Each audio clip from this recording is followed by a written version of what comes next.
bimbingan dan konseling kelompok.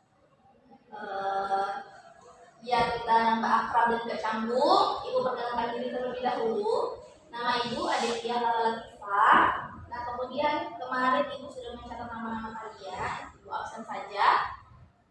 Yang pertama Andi Prihatini hadir, saya Bu. Kemudian Evi Puspitasari, saya Bu. Gariati Jana, hadir Bu. Alvin Nuri Kumairo, Bu. Dan yang terakhir Alda Arfa, hadir Bu.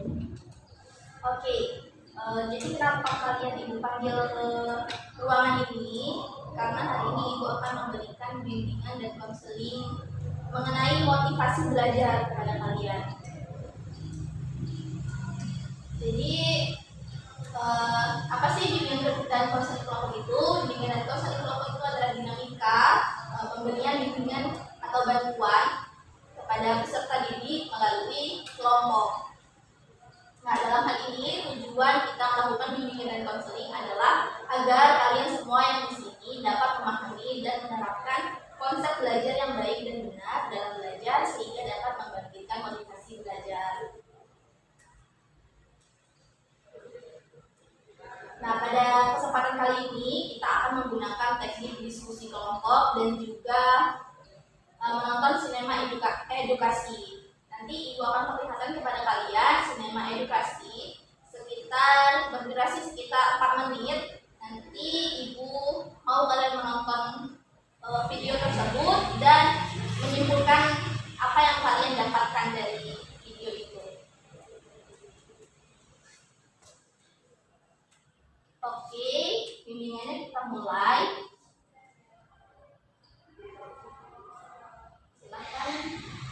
Oh ya, untuk kesepakatan kita mau berapa lama bimbingannya?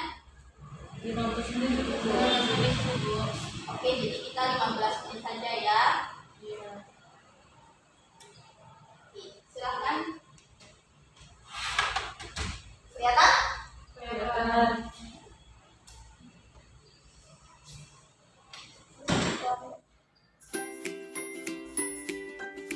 Assalamualaikum warahmatullahi wabarakatuh. Khairu jalisin fi zamani kitabun. Sebaik-baik teman duduk pada setiap waktu adalah buku. Apa kabar anak-anak hebat? Semoga kalian tetap semangat. Sekarang kalian akan melihat tayangan motivasi yang dapat meningkatkan motivasi belajar selama di rumah. Pada saat ini, pemerintah menganjurkan kita untuk belajar di rumah. Hal tersebut dilakukan untuk mengurangi penyebaran COVID-19. Menghadapi kondisi seperti itu, tidak sedikit dari kalian yang merasa bosan dan jenuh belajar di rumah. Apa saja yang dapat kalian lakukan untuk meningkatkan motivasi belajar? Pertama, dengan menentukan cita-cita akan memperkuat semangat belajar dan memilih cara belajar yang tepat buat kamu.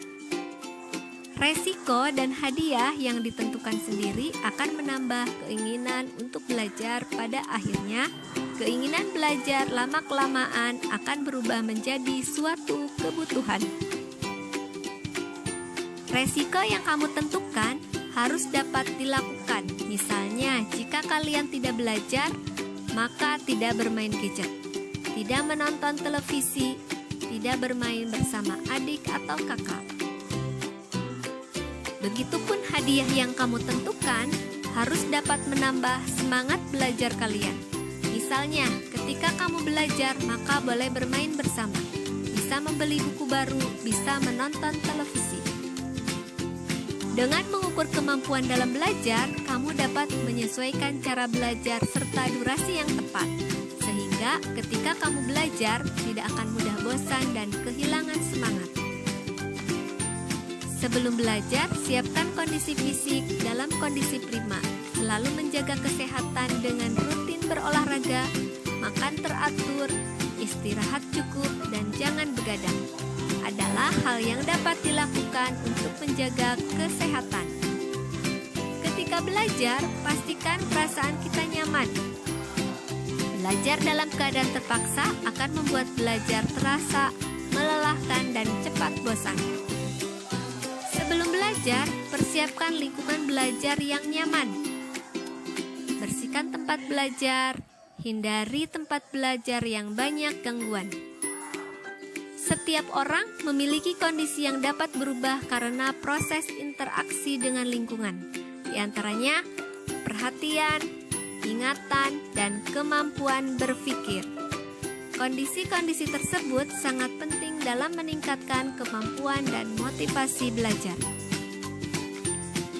Dalam kondisi pandemik ini, untuk meningkatkan kemampuanmu, maka dapat meminta pendampingan orang tua dalam belajar, berdiskusi dengan teman, atau bertanya kepada guru melalui daring. Nah, sekarang apa yang harus dilakukan untuk meningkatkan motivasi belajar? Merencanakan tujuan belajar, menyiapkan diri sebelum belajar, menghindari gangguan dalam belajar, sering berinteraksi dengan hal-hal positif untuk membentuk pengalaman yang berguna. Baiklah, setelah kalian mengikuti tayangan ini, kalian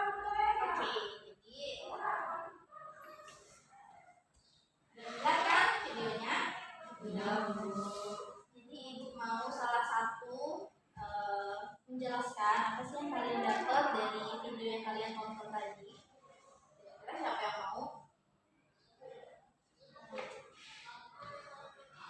Saya Bu. Oke, silakan. Dari video yang saya tonton tadi, untuk meningkatkan motivasi belajar itu terdapat beberapa tips. Yang salah satunya adalah menentukan cita-cita dan memilih tempat yang nyaman dalam proses pembelajaran. Oke, betul sekali yang dibilang Alda tadi dalam meningkatkan motivasi belajar. Yang pertama itu kita harus menetapkan tujuan. Apa sih tujuan kita belajar? Tujuan belajar kita itu untuk apa gitu kan. Kemudian pemilihan tempat dan suasana yang nyaman itu juga berpengaruh terhadap kualitas belajar kita gitu. Jadi jangan milih tempat yang ramai, misalkan kalian milih belajar di luar nih, milihnya di taman, tapi tamannya lagi ngadain konser gitu, itu kan bakalan nggak fokus. Jadi pilihlah tempat yang nyaman menurut kalian. Kemudian kira-kira kalian udah tahu belum sih gaya belajar kalian masing-masing? Belum? Kalau Alda? Kalau saya sih lebih senang kalau belajarnya itu kelompok, Bu. Oke. Sama teman-teman gitu. Ya, sama sih tadi di tayangan video juga ditayangin kalau